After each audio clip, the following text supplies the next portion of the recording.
July 1948. Berlin is starving. Stalin has closed every road, every rail line, every canal, every way to bring food in. Truman sits in the White House. He has two choices on his desk. Choice 1, force open a road to Berlin. But this means war with Russia, maybe nuclear war. Choice 2, leave Berlin behind. But this means the West loses.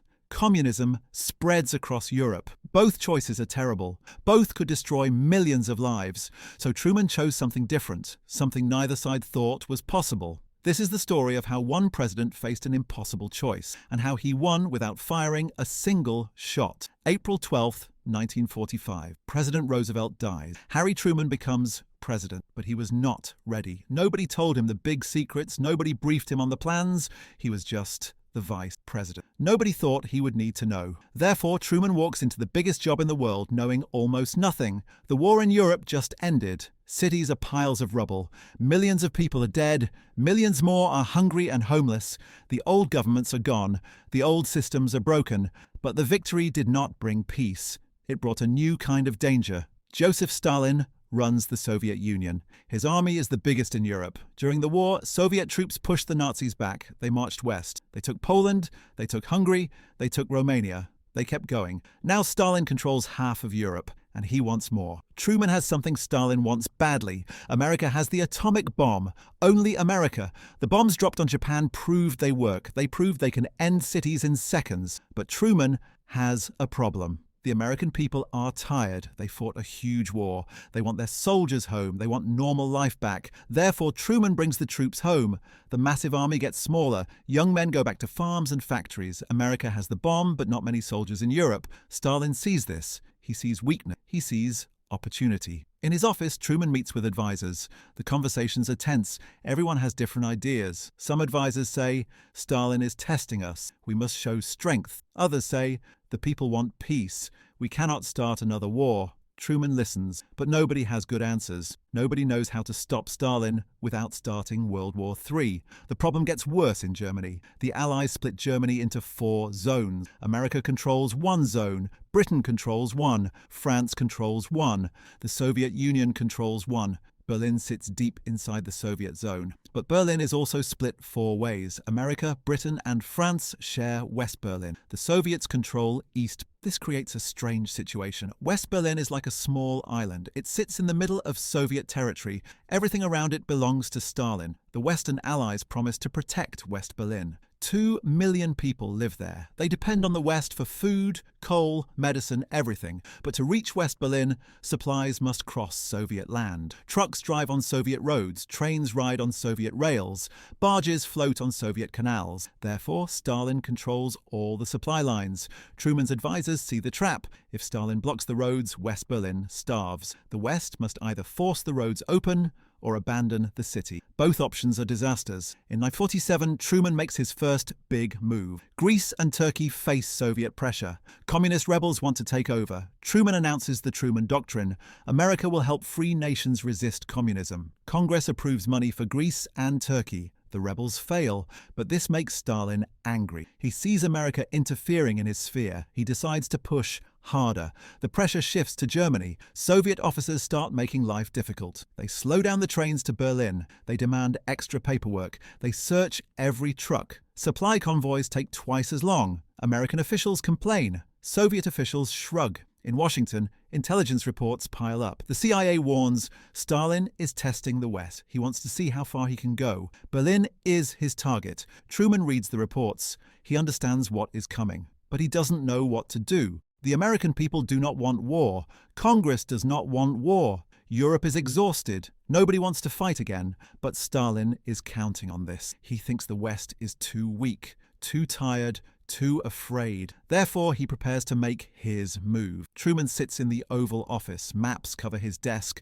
Maps of Germany, maps of Berlin, maps showing the thin corridors connecting West Berlin to the west. He traces the roads with his finger. He sees how exposed they are, how easy to cut. He knows Berlin is a trap, but he cannot abandon 2 million people. America made a promise. If America breaks that promise, nobody will trust America again. But if America fights to keep Berlin, the world might Burn. Truman closes his eyes. The weight sits on his shoulders. This is what being president means. Making choices when every choice is terrible. The spring of 1948 passes. The tension builds. Soviet harassment gets worse. Trains stop for hours. Shipments get lost. Officials make new rules every day. The Western Allies complain formally. Stalin ignores them. Truman's advisors watch nervously. The clock is ticking. Something big is coming. They are right. Stalin does not take countries with tanks and guns. Not at first. He uses a different method. Slower, quieter, more effective. He calls it salami tactics. You do not eat a whole salami at once. You take one slice at a time. In Poland, Soviet troops stay after the war. Stalin promises free elections. But when election day comes, communist thugs watch the polling stations. Opposition leaders disappear. The communists win. In Czechoslovakia, the pattern repeats. The government has many parties, but communist ministers control the police. They control the army. In February 1948, they stage a coup. The democratic leaders flee or die. Czechoslovakia falls. In Hungary, Romania, Bulgaria, the same story. One slice at a time, one country at a time. The West protests, but protests do not stop tanks. Protests do not save governments. Therefore, Eastern Europe becomes a Soviet prison. Truman watches this happen. He feels helpless. America is far away. Soviet troops are already there. What can America do? Invade? Start another war? But doing nothing feels like surrender. Europe is falling. Where does it stop?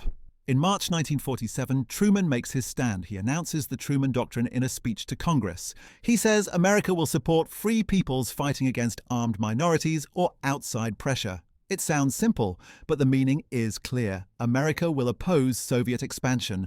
Congress approves $400 million for Greece and Turkey. It is not enough to save all of Europe, but it is a start. It is a message. Stalin reads the message. He understands. The Americans want to play the great game. Fine. He will show them who is better at this game. Therefore, Stalin turns his attention to Germany. Germany is the prize. Germany has factories, skilled workers, resources. Whoever controls Germany controls Europe's future. The Allies split Germany to prevent another war. But the split creates problems. The four zones do not work together well. The Soviet zone goes one way, the Western zones go another way. In June 1948, the Western Allies introduce a new currency, the Deutsche Mark. It is meant to help the Western zones recover, to fight inflation, to restart the economy, but Stalin sees it differently. The new currency makes the Western zones stronger. It pulls them away from Soviet influence.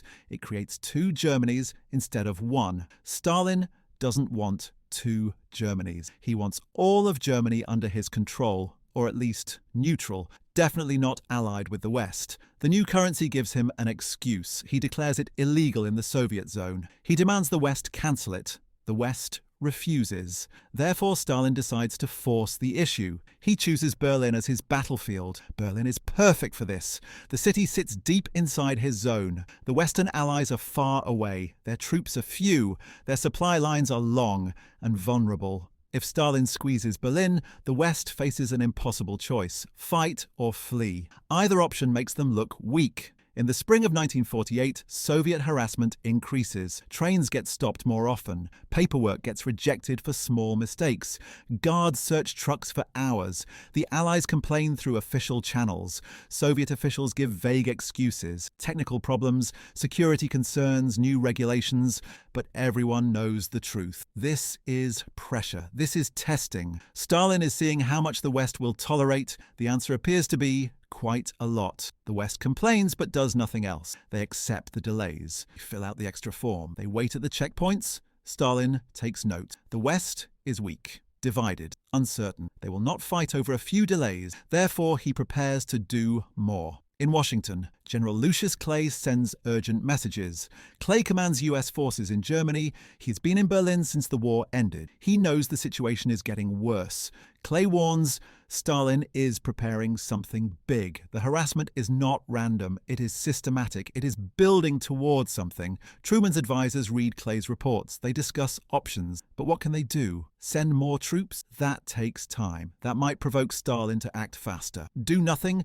That invites more pressure. They are stuck, reacting but not leading, responding but not solving. April passes. May passes, the harassment continues. Shortages appear in West Berlin. Food supplies run low. Coal runs low. The city starts to feel the squeeze. Berliners grow nervous. They remember the war. They remember starvation. They remember what happens when powerful nations use cities as bargaining chips. Western officials try to reassure them, but the officials are nervous too. Nobody knows what is coming. Nobody knows how to stop it. In Moscow, Stalin meets with his advisors. They discuss Germany. They discuss Berlin. They discuss the West's weakness. Stalin makes his decision. The time has come. The West must be pushed out of Berlin. If they leave voluntarily, good. If they resist, even better. It will show the world they are paper tigers. He gives the orders. His generals prepare. His officials draft the announcements. The trap is set. On June 18, 1948, the Deutsche Mark officially launches in West Germany. The same day, Stalin's patience ends.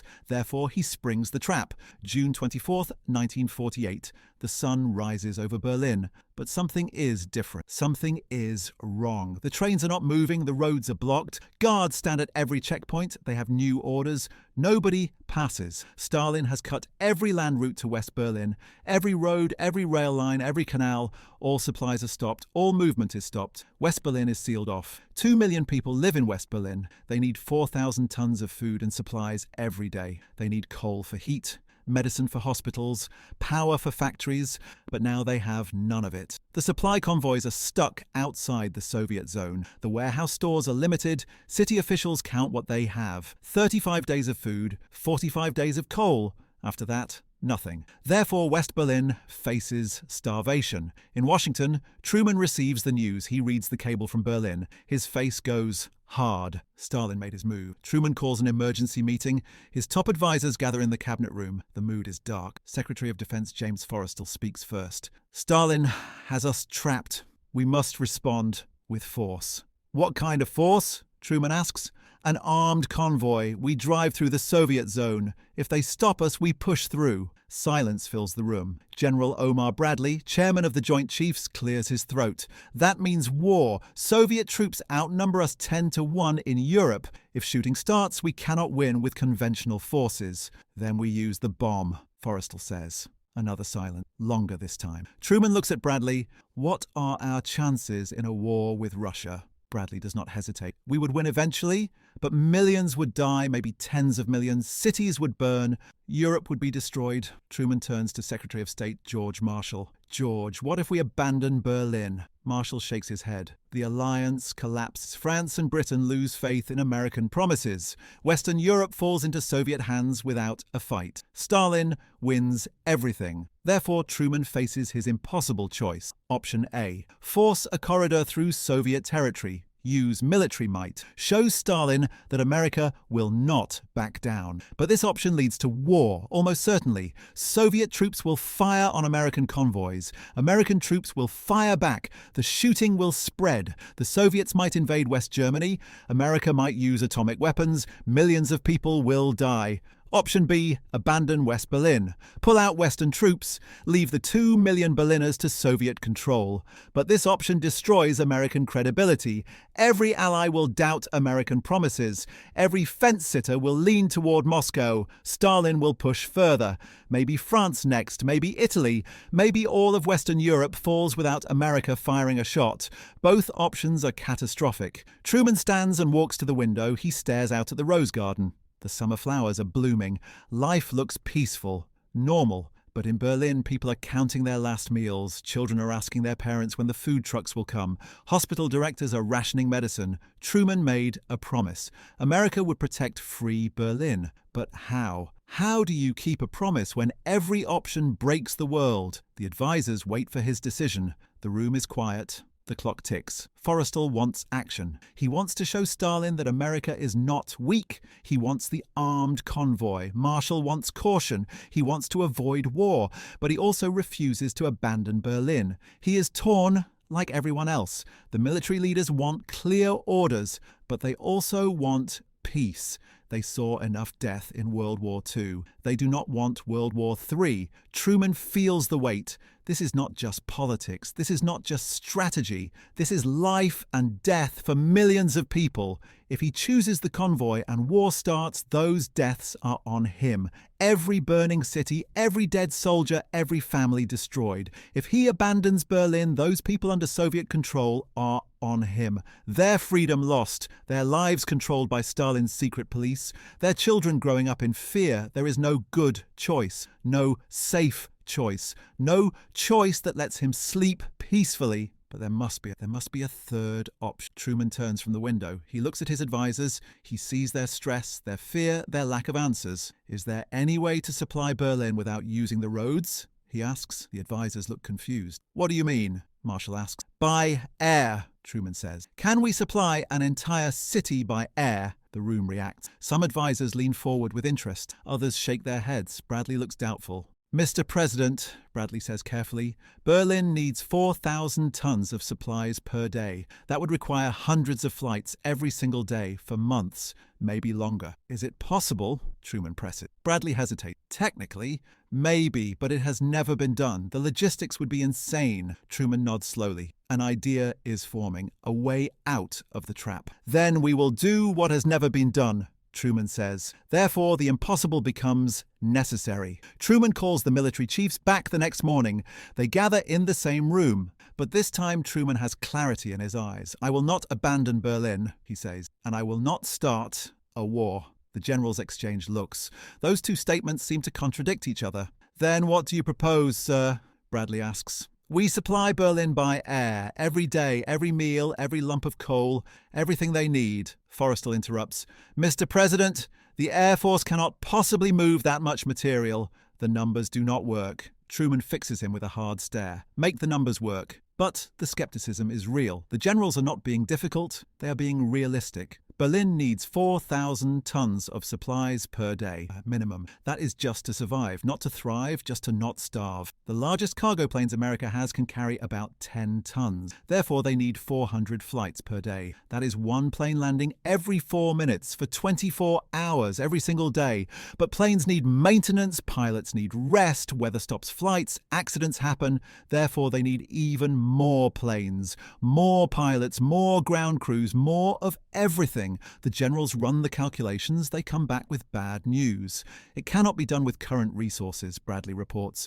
We would need to redirect planes from around the world. We would need British help. We would need French help. We would need perfect coordination. And even then, an Air Force general adds, we have never attempted anything like this. We do not know if it is even possible. Truman listens to all the objections. He understands them.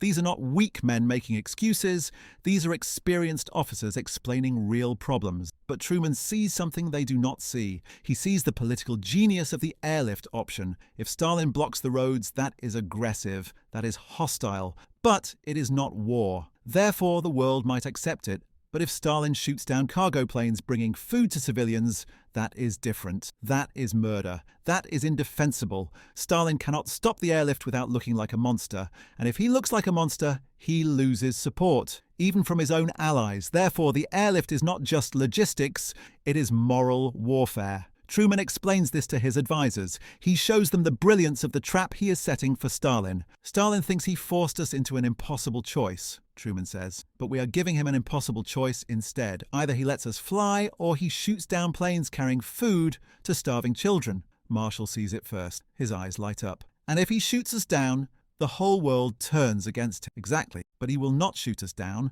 because he knows what that means. Therefore, Truman has found his third path. But finding the path and walking the path are two different things. The airlift might work politically, but it still has to work physically. The doubts remain, the fears remain. In private conversations, generals whisper that Truman is gambling America's reputation on an impossible dream. If the airlift fails, they will have to either use force or retreat. The impossible choice will return. But it will return after America looks weak and foolish. Truman knows this. He feels the pressure. He lies awake at night running the numbers. 4,000 tons per day. 400 flights every day for months. Can it be done? Really? He does not know. Nobody knows. It has never been tried. But he also knows that doing nothing means surrender. And using force means war. So the airlift is not the best option. It is the only option. Therefore, Truman makes the decision final. On June 26, 2 days after the blockade starts, Truman gives the order: begin the airlift. Immediately, the Air Force scrambles. Pilots are called back from leave. Cargo planes are redirected from other missions. British leaders are contacted. French officials are briefed. The message goes out to Berlin. Hold on. Help is coming. From the sky. Berliners hear the news. They look up at the empty sky. They want to believe. But belief is hard when your children are hungry. The first planes need to fly soon, very soon, or the city's morale will break before the food runs out. Truman sits in the Oval Office. He made his choice. He rejected the binary trap. He found a third way. But now he must prove it can work. Now the real test begins. Therefore, everything depends on what happens next. June 26th. 1948. The first cargo planes take off from Western German airbase. They carry flour, powdered milk, medicine, coal. They fly east into Soviet airspace, toward Berlin. The operation has a name, Operation Vittles. The British call their part Operation Plain Fare, but everyone just calls it the Berlin Airlift. The first planes are not enough, not nearly enough. They carry maybe 80 tons total. Berlin needs 4,000 tons per day. But it is a start. It is proof the concept works. The planes land at Tempelhof Airport in West Berlin. Berliners rush to watch. They see the American planes touch down. They see the cargo doors open. They see bags of flour being unloaded. Some people cry. The planes are not bringing much, but they are bringing hope. Therefore, the impossible begins. But the reality hits fast. 80 tons per day feeds Berlin for maybe 3 hours. Then what? The Air Force needs more planes, many more. They pull C-47s from bases across Europe. They pull C-54s from the United States. Every cargo plane that can fly gets orders. Go to Germany. Pilots work brutal shifts. They fly into Berlin. They land. Ground crews unload the cargo in minutes. The pilots turn around and fly back. Then they do it again and again and again. The airfields in Western Germany become chaos. Planes taking off every few minutes. Mechanics working through the night. Ground crews loading cargo as fast as they can. But the planes keep breaking down. Engines overheat, tires blow from constant landings, parts wear out faster than expected. Therefore, maintenance crews work around the clock. They fix planes in hours that normally take days. They jury-rig solutions.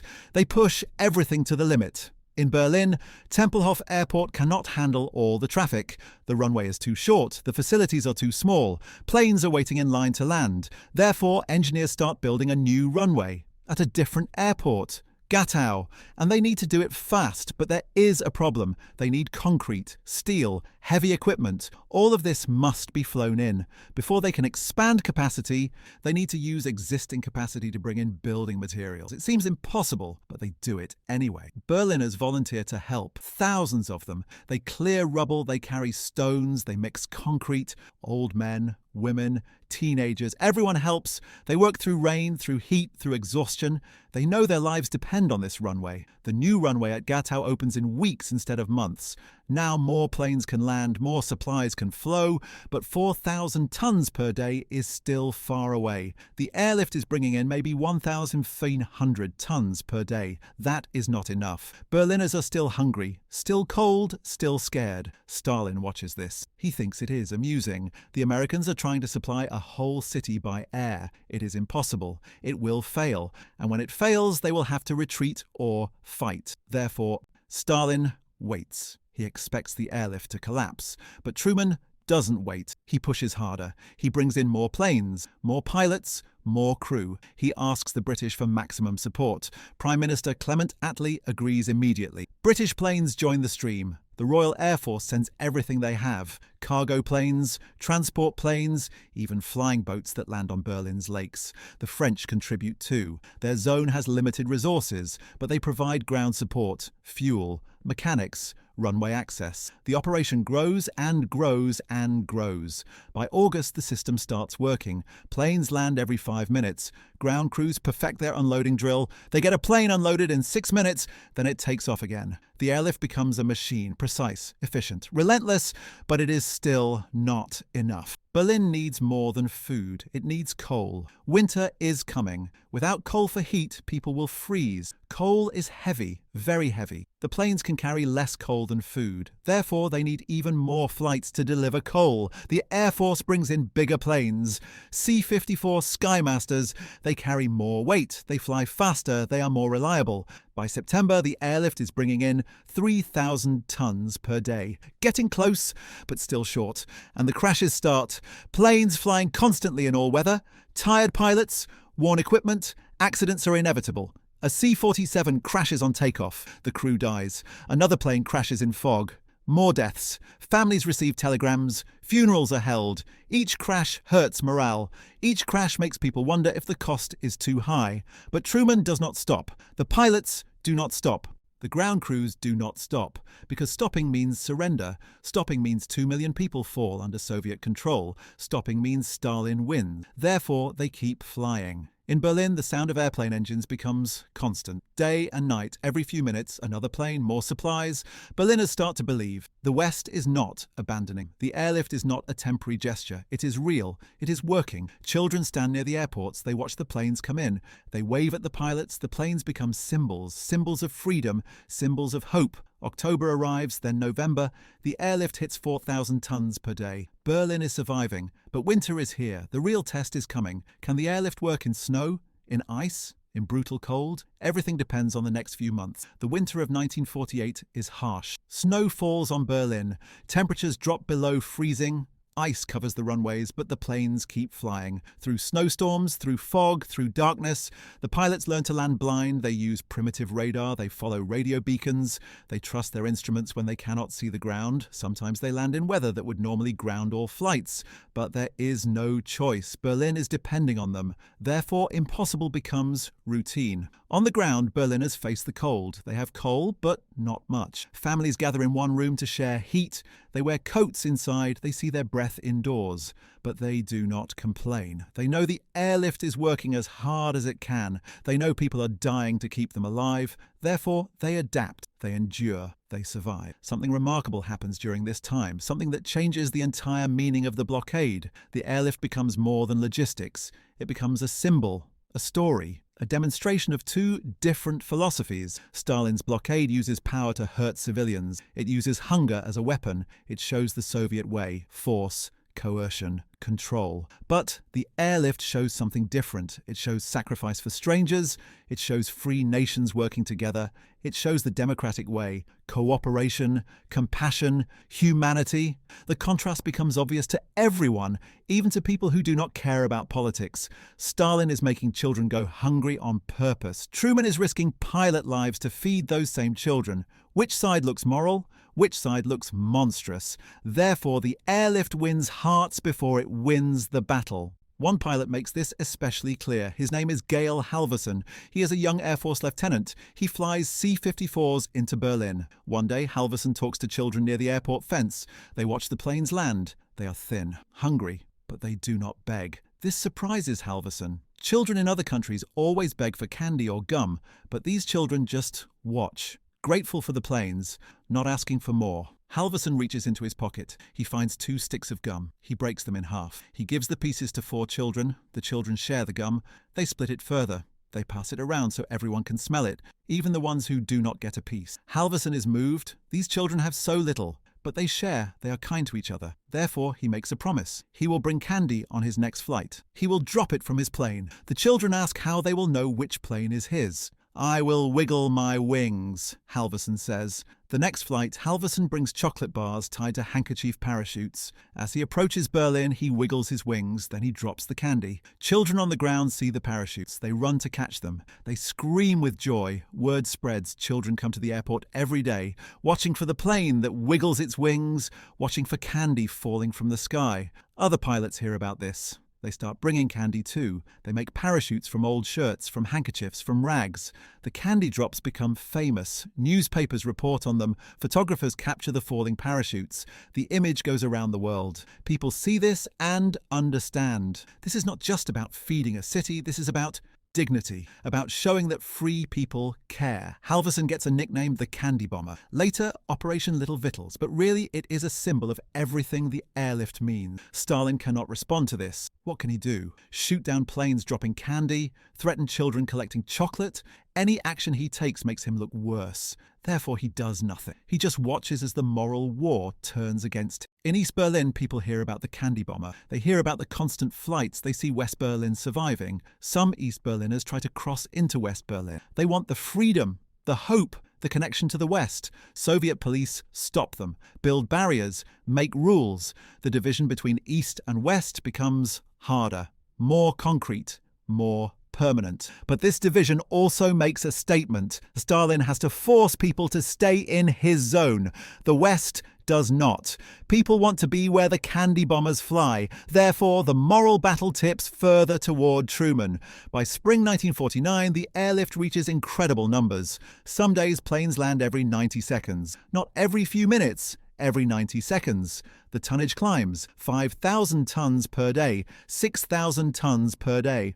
On Easter Sunday 1949, the airlift delivers 12,141 tons in one day, nearly 1,400 flights in 24 hours. Berlin is not just surviving, it is thriving. Food is more available than before the blockade. The airports are modern, the supply system is efficient. Stalin's blockade achieved the opposite of what he wanted. Instead of weakening West Berlin, it made West Berlin stronger. Instead of dividing the West, it united them. Instead of showing Soviet power, it showed Soviet failure. In Moscow, Stalin's advisors are nervous. The blockade is not working. It is hurting Soviet reputation, making America look heroic. They suggest ending the blockade. Stalin resists. He does not want to look weak, but the facts are clear. The blockade failed. The airlift succeeded. Therefore, Stalin faces his own impossible choice. Keep the blockade and look foolish, or end it and admit defeat. The answer becomes obvious. April 1949. The airlift has been running for 10 months.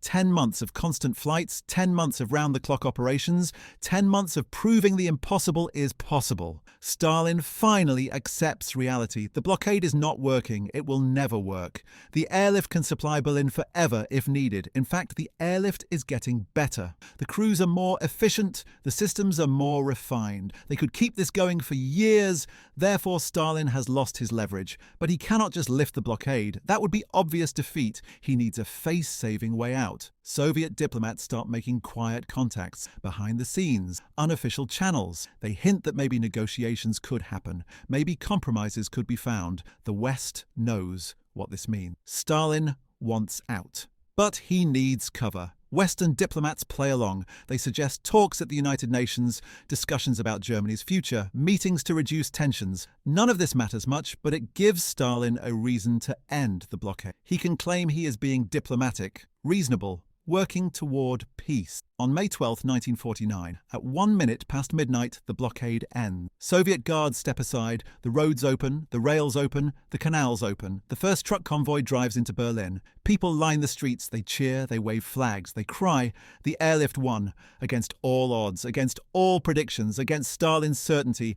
But Truman does not immediately stop the airlift. Smart move. He orders the flights to continue, full strength, for months longer. Why? Because he wants to build up Berlin's reserves. He wants warehouses full. He wants proof that Berlin can survive anything. And he wants to send a message. The West is not bluffing. The commitment is real. If Stalin tries this again, the same thing will happen. The airlift finally ends in September 1949. By then, it has delivered 2.3 million tons of supplies in 277,000 flights over 15 months. 31 Americans died, mostly in crashes. Many more British, French, German ground crew. They paid the price for freedom. But Berlin stayed free. 2 million people stayed free. The West stayed united. Stalin's gamble failed completely. Therefore, the Cold War's first major test ended in Western victory. But the victory brought consequences. Big consequences. Lasting consequences.